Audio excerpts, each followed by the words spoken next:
بسم اللہ الرحمن الرحیم۔ 11 سال کی عمر تک عبدالقادر نے کوئی کرکٹ نہیں کھیلی۔ ان کے والد دھرم پورہ کی ایک مسجد میں امام تھے اور بچوں کو قرآن کی تعلیم دیتے تھے۔ ایسے میں عبدالقادر اسکول سے واپس آ کر ایک بک شاپ پر پارٹ ٹائم کام کرتے۔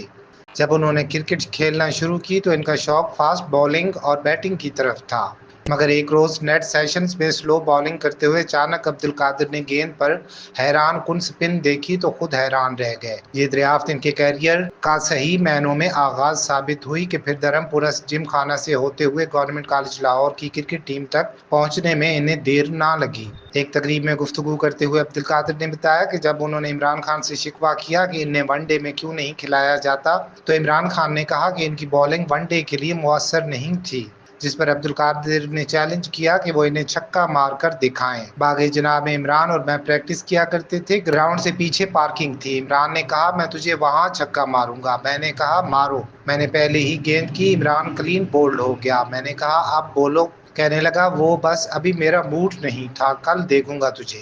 جب اگلے روز پھر یوں ہی انہوں نے عمران خان کو بولڈ کر دیا تو عمران نے انہیں چیف سلیکٹر سے ملنے کا کہا۔ عبدالقادر نہ صرف پاکستان ون ڈے ٹیم کا حصہ بن گئے بلکہ عمران خان نے انہیں بطور اٹیکنگ آپشن استعمال کر کے ون ڈے بالنگ کو بھی ایک نئی جہت دی۔